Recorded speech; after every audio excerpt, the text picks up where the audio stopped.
இந்த அனுபவம் எப்படி ஃபஸ்ட்டு எப்படி இருக்கும் இந்த அனுபவம் அதாவது நம்ம சரியாக தியானம் பண்ணுறோம் அப்படின்னா என்ன அனுபவம் வரணும்னா சரியாக தியானம்னா என்ன எது சரியான தியானம் புரியல எது சரியான சரியாக தான் தியானம் பண்ணுறோம் அப்படிங்கிறது எப்படி கண்டுபிடிக்கிறது நீங்கள் தியானம்ன்ற பேரே வைக்காதீங்க சரி விடுங்க ஒரு மனப்படுதல் யாரும் நீங்கள் தெரிஞ்சுக்க போகிறீங்க ஆமாம் நீங்கள் யாரும் நீங்கள் தெரிஞ்சுக்க போகிறீங்க மனதை இங்கேருந்து இங்கே ஏற்றாதீங்க அப்படி ஏற்றாதீங்க தலைவலிக்கும் ஏற்கனவே நம்ம அங்கே தான் இருக்கோம்னு நினைக்கிறோம் மனம் இங்கேருந்து தான் வருது தூங்கும்போது மனம்லாம் இங்கே தான் ஒடுங்குது விழிக்கும் போது அது பட்டுன்னு கீழே இறங்கும் அது உண்மையான இருப்பிடம் இங்கே தான் அதனால் நம்ம இங்கேருந்து அங்கே ஏற்றணும்னு நினைக்க வேண்டாம் எல்லாருக்கும் அந்த மாதிரி சொல்லியிருக்காரு அது ஒரு காரணத்துக்காக ஆனால் இயற்கையில் மனத்தினுடைய பிறப்பிடம் இங்கே தான் அது இயங்குகிற இடம் இதயஸ்தானம்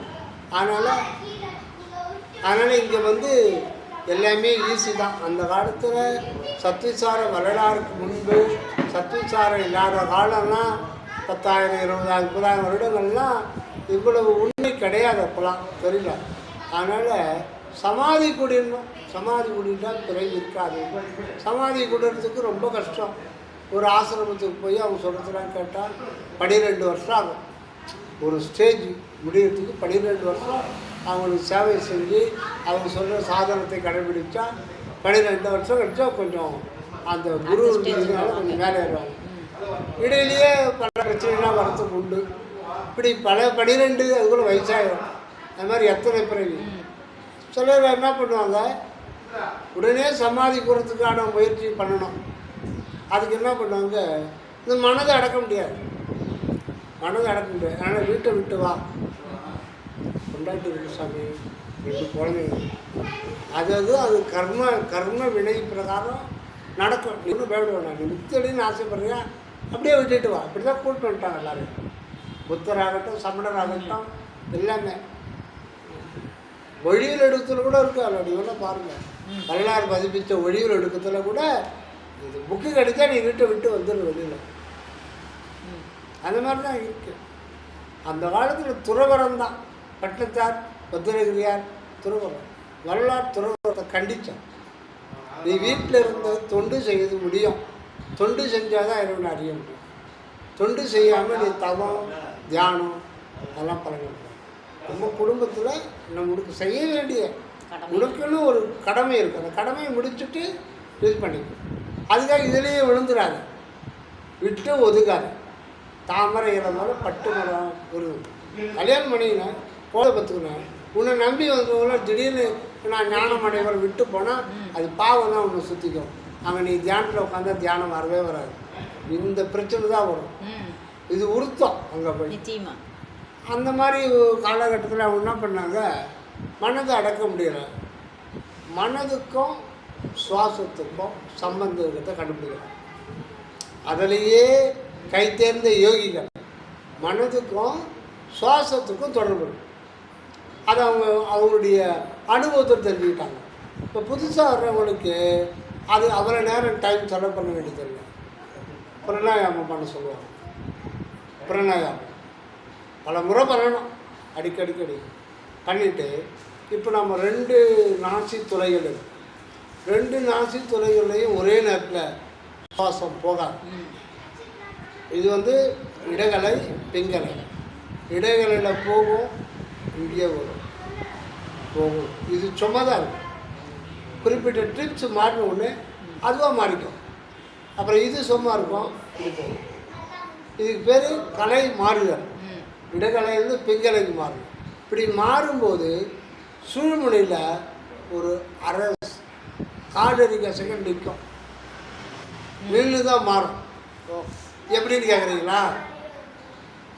அந்த காலத்தில் பெண்டுலம் இருக்கு இல்லையா, பெண்டுலம் ஒரு செகண்டு இல்லையா, ஒரு செகண்ட் போய் இப்படி வரும். அதுதான் நம்ம பார்க்குறோம். அது வந்து ஒரு வினாடி. ஒரு வினாடி தமிழில் வந்து 2.5 நாழிகை இல்லை, 2.5 கணம். ஒரு செகண்டு சித்தர் முறைப்படி அந்த காலத்தில் 2.5 கணம். 2.5 கணத்தை மேற்கொண்டு தனியாக பிரித்து அவ்வளோ இருக்குது 2.5 கணம் 2.5 கணம் 5 அரைக்கணம் கரெக்டாக 5 அரைக்கணம் ஒரு செகண்டு 2.5 கணம்னா 5 அரைக்கணம் அது பிரிச்சிங்க சொல்கிறேன். இப்போது இப்படி போகுது இல்லைங்களா, ஃபோர்ஸாக போகுது, திருப்பி ஃபோர்ஸாக வரும்போது திடீர்னு வர முடியாது, அங்கே சத்து நிற்கணும், நிற்காமல் ரிட்டர்ன் வர முடியாது. இப்படி திடீர்னு ஓடுறவன் திடீர்னு ஓடி வர முடியாது, நின்று அந்த ஃபோர்ஸை வந்து பிரேக்கப் கொடுத்துட்டு அப்புறம் தான் எடுக்கணும். இப்போ இங்கேருந்து போகிறதுக்கு ஒரு கணம், இப்படி வர்றதுக்கு ஒரு கணம், 2 கணம், அரை கணம் இருக்கு இல்லையா, அந்த அரை கணம் 1/4 கணம் இங்கே நிற்கும், இங்கே எடுத்துக்கும் ரிட்டர்ன் வர்றதுக்கு. இந்த பக்கம் 1/4 கணம் ரிட்டர்ன் எடுத்துக்கும், 2.5 கணம் இந்த ஒரு. அதே மாதிரி தான் இப்போ எதுக்கு சொல்லணும்னா, இங்கே ஒரு கொஞ்ச நேரம் நிற்க எவ்வளோ கணம் நிற்கும், அரை கணமோ நமக்கு தெரியல, அதை வச்சு அந்த ஆராய்ச்சி நம்ம போகல. இங்கே லாக் பண்ணிட்டாங்கன்னா அவங்களுக்கு மேற்கொண்டு சுவாசமே தேவை. 1000 வருடம் இருக்கலாம், 2000 வருடம் இருக்கலாம், 3000 வருடம் இருக்கலாம், இல்லை திடீர்னு பொட்டுன்னு போயிட்டாலும் போயிடலாம், 5000 வருடங்கள் கூட இருக்கலாம். ஆனால் மண்ணில் பதிச்சு சேஃபாக வந்துடும். வெளியில் இருந்துச்சுன்னா ஒரு மிருகமோ ஏதோ ஒன்று அடிக்கடி பட்டுச்சுன்னா அது கலைஞ்சிடும். ஆனால்னா ஒரு சமாதியை கூட்டிகிட்டோன்னா உடனே குழியை தோண்டி போட்டு மூடிடுவான், அவன் 5000 வருடங்கள் கூட இருக்கலாம். அது பிரவாமைன்னு வாங்க, மறுபடியும் எப்போனாலும் அது மறுபடியும் பிரியும், களை வந்துடும். மேக்ஸிமம் 5000 வருடம் சாதாரணமான விஷயமா அது அதுவே பிரவாமை நினச்சிட்டாங்க.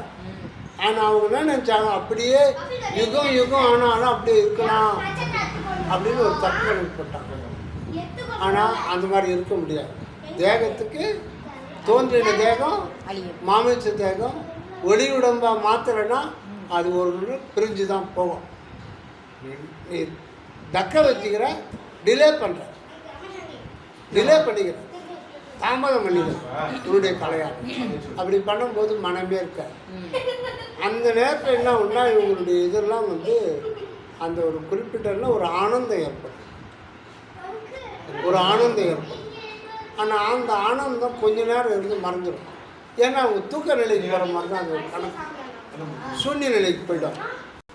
எப்படி தூக்கத்தில் இருக்கிறவன், இப்போது தூக்கன்றது ஒரு விதமான மரணம் தான், ஒரு விதமான மரணம் இல்லை, அது ஒரு மரணம் தான்.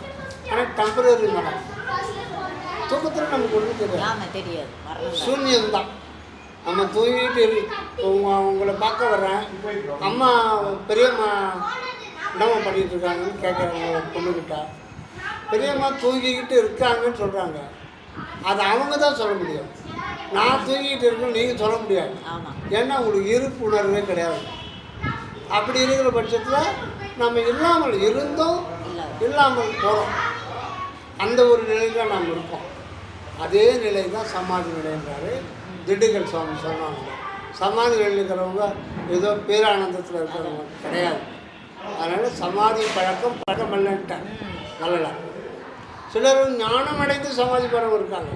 இப்போ நாம் பேசுறது எதுன்னா அடையோகம், வலுக்கட்டாயமாக மூக்கு வழியாக இது பண்ணுறது. பெரிய பெரிய ஞானி ரமண மகரிஷி இவங்களாம் வந்து ஞானம் அடைந்து சமாதி கொடுத்தாங்க, அது வேறு, அது உயர்ந்த ஒரு நிலை. அது கூட கூடாதுன்றார் வரணும். சகச நிலையில் சமாதி இல்லாமல் சகச நிலையில் இருக்கணும். அப்போது இப்போ நீங்கள் கேட்டது நம்ம தியானம் பண்ணுறது ஒரு நிலை எப்படி அடைஞ்சோம் எப்படின்னு தெரிஞ்சுக்கன்னு கேட்குறோம். அப்போ அந்த மனம் வந்து இயங்காது, மனம் லேசான அசைவில் இருக்கும். உங்களுடைய அனுபவம் நீங்கள் இருக்கிறது இங்கே இருக்கிறது தெரியும், அனாமத்தா இருப்பீங்க. இந்த உடலுக்கும் அதுக்கும் உங்களுக்கும் சம்மந்தம் இருக்காது. அது சில வினாடிகள் வரலாம். 1 மணி நேரம் நீங்கள் தியானம் பண்ணாலும் அது சில வினாடிகள் தான் வந்து போகும். சரிங்க. அப்படி தியானம் பண்ணும்போது மனசு என்ன மந்திரத்தை சொல்லிக்கிட்டே இருக்கிறோமா? மனமற்ற நிலையில் தான் தியானமே கூடும். நீங்கள் அறிவு நிலைக்கு போகிறீங்க, நீங்கள் கீழேருந்து மேலே ஏற்றாதீங்க, அந்த சிந்தனையை விட்டுடுங்க. நாம் நீங்கள் மனதில் சும்மா நினைக்க இங்க இருக்கு, வேண்டாம். அதை பார்த்துக்கிட்டே இருக்கணும். நீங்கள் மனதில் மனக்கண்ணால. நினைக்க வேண்டாம், மனதில் நினைக்க வேண்டாம். அந்த வழியில் போனால் நான் 40-50 வருஷம் வேஸ்ட்டாக போயிடும். ம், அதுக்காக சொல்கிறேன். ம். மற்றவங்க சொல்கிற வழியில் போகாதீங்க. வரலாறு என்ன சொன்னாரோ அதை மட்டும் அந்த வழியை யாரும் சொல்ல மாட்டாங்க. இது ஏதோ இவங்க கற்பனை கலந்து சொல்கிறாங்க. சிற்றவையின் கண்ணே மனதை வைக்க வேண்டும்னா நாம் தேக உணர்வில் இருக்கிறதுனால தான் நமக்கு அப்படி சொல்கிறார். அதாவது நான் இப்பொழுது இந்த உடம்பில் இருக்கிறேன், ம், இனி எல்லா உடம்பில் புகுந்து கொள்வேன். ம். அது உண்மையா பொய்யா? உண்மை. பொய். அவர் ஆல்ரெடி அந்த அனுபவத்தில் தான் இருக்கார் பல வருடங்கள். திடீர்னு வர முடியாது. அதில் அந்த யாவும் தானாக நிற்கின்ற அனுபவத்தில் அவர் வாழ்ந்துட்டு இருந்தார். அப்பையும் ஆனால் நமக்கு அதை சொன்னால் பாமர மக்களுக்கு புரியாது. நான் இப்போ மறைஞ்சிட போகிறேன், இப்போ இந்த உடம்புல இருக்கேன், நீ பிரபஞ்சத்தில் எல்லா அப்படி சொன்னால் தான் புரியும். புரியும். இல்லைன்னா முதல் கட்ட புரிதலுக்கு மோசமாக போயிடும். ம். நான் இப்போ அந்த மாதிரி தான் இருந்துக்கிட்டு இருக்கேன். அவனை நியாயமாக சொன்னால் நீங்களும் நான் தான் இந்த நானும் கண்ணுல பார்த்துக்கிட்டே இருப்ப அங்கெல்லாம் இருக்கேன்றீங்க. இப்படி அதனால நம்ம வந்து எதுவுமே ஜீரோவில் இருக்கிறதுனால நமக்கு இப்படி தான் சொல்லணும். அதனால் அப்படி சொன்னார். அவ்வளோதான். அவர் ஆல்ரெடி அந்த அனுபவத்தில் இருந்துட்டு இருக்கார் பல வருடங்கள். அந்த மாதிரி இருந்துட்டு தான் அந்த ஒரு கடைசியில் அந்த தேகம் ஒளி உடம்பாக கட்டுச்சு. நமக்கு அப்படி தான் சொல்கிறாரு அந்த மாதிரி. அதனால் நாம் ஏற்கனவே தியானம் பண்ண போகிறோங்க, இல்லை தியானத்தில் அனுபவம் வரல, தியானம் கை கூடலை, இல்லை ஆன்மானே ஒன்று இல்லை, நீ எப்படி சொன்னாலும் அது அனுபவமாகாத போது கூட நீங்கள் அந்த ஆன்மாவாக தான் இருக்கிறீங்க. நிச்சயமா. ஏன் ஆல்ரெடி அது நீங்கள் அதுதான். ஏன்னா புதிதாக அடைந்தால் அது நம்ம கை விட்டு எப்போனாலும் போயிடும். அது ஆன்மா புதிதாக அடைவதில்லை, அது உருவாக்கப்படுதல் அல்ல. நீங்கள் யாருன்னு தெரியாமல் இருக்கீங்க, அவ்வளோதான். அதை நீங்கள் தெரிஞ்சுக்க போகிறீங்க. இருக்கிறது எப்போ இருந்துக்கிட்டே தான் இருக்குது. அதனால் நம்ம மனதை இங்கே ஃபோக்கஸ் பண்ணுறோம். ஒன்றும் ரொம்ப ரொம்ப சிம்பிள். நான் இருக்கிறேன்னு நீங்கள் சொன்னீங்க, நான் எப்படி இருக்கிறேன் நீங்களே யோசனை பண்ணுங்க. நான் எதை வச்சு நான் இருக்கிறேன்னு சொல்லுவேன். தூங்கும்போது சொல்லுவீங்களா? சொல்ல முடியாது. அப்போ அது தூங்கும்போது அது அந்த நானும் இருக்கிறேன்னு எங்கே போச்சு? உள்ளே இருக்கு, இருந்து இல்லாமல் இருக்கு. அந்த நிலையில் இப்போவும் இருக்கணும். எப்போவும் விழிப்பு நிலையிலையும் அதான் இருக்கும். அதனுடைய பிரகாசம் இங்கே இருக்கிறதுனால நான் இருக்கிறேன் நான் இருக்கிறேன். இந்த நான் இருக்கிறேன்றதுக்கு என்ன உண்மை இருக்குது? இப்போ வந்து ஒரு பாக்கெட்டில் மேங்கோ ஜூஸ் இருக்குது, வேறு ஃப்ரூட் ஜூஸ் இருக்குது, இல்லை இருக்குது. ஒரு புதுசாக ஒருத்தர் வந்து ஜூஸ் கொண்டாந்து கொடுக்குறாரு விற்பனை. நம்ம கடையில் வாங்குறது கண்டென்ட்ஸ் போட்டு sugar, mango pulp, 36% concentration, permitted colour, emulsifying agent, thickening agent, sugar, permitted preservative, detail போட்டிருக்கோம். மொத்த டீட்டெயில் அதை பார்த்துட்டு மேனுஃபேக்சரிங் டீட்டெயிலாக. அதான் இவன் வந்து புதுசாக யாராவது வர்றான், வெறும் அட்டை, ஏதோ ஒரு மாம்பழம் மேலே மட்டும் பொம்மை போட்டிருக்கு. கண்டென்ட்டில் ஒன்று மேலே எப்படி சாப்பிடுவீங்க? சாப்பிட முடியுமா? அப்போ நீங்கள் என்ன எதனால நீங்கள் ஆனவர்கள்னு தெரியாமல் நானுன்னு சொல்லுங்க எப்படி சொல்லணும்? நான் எப்படி நான் இருக்கிறேன் நீங்கள் சொல்கிறது நான் எப்படி நம்புறது? உங்களால் எப்படி இருக்க முடியுது? உங்களால் எப்படி இருக்க முடியுது? எந்த மூலத்தை கொண்டு இருக்கிறீர்கள்? இதை நீங்களே யோசனை பண்ணுங்க. இருக்கும்போது நான் இருக்கிறேன்னு எப்படி நம்புறது? 3 கேள்வி கேளுங்க. நான் இருக்கிறேன்னு நீங்கள் சொல்கிறீங்க, அப்படின்னா என்ன? அப்படின்னா என்ன நீங்களே கேளுங்க. சரி, அது எதனால் ஆனது? எல்லாமே ஒரு பொருளால் ஆகாமல் இருக்க முடியாது. இப்போ தண்ணின்னா H2O ஆனது, சல்பூரிக் ஆசிட்னா H2SO4, 2 ஹைட்ரஜன், ஒரு சல்ஃபரு, ஆக்சிஜன், அந்த ஒரு இதில் வரும்.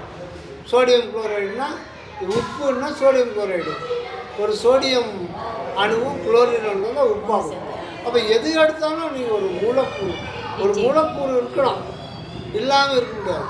நான் என்றது ஒரு ஆகாயம், அது முதல்ல ஞாபகம் வச்சுக்கணும். அது பொருள் அல்ல, அது அனாமத்தாக இருக்குது. நீங்கள் உணரணும். அது தனி ஒரு வெளி, ஆனால் அனுத்துவமான வெளி. அங்கேருந்து சுடர் வந்துக்கிட்டே அது தடுக்க முடியாது.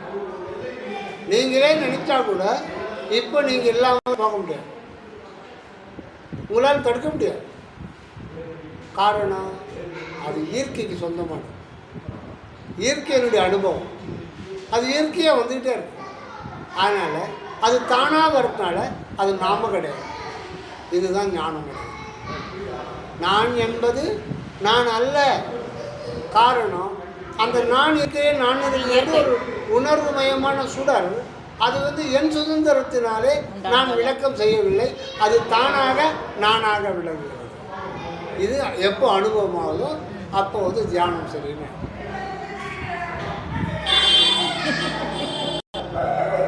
அது வரல நம்ம இமேஜில் போயிட்டு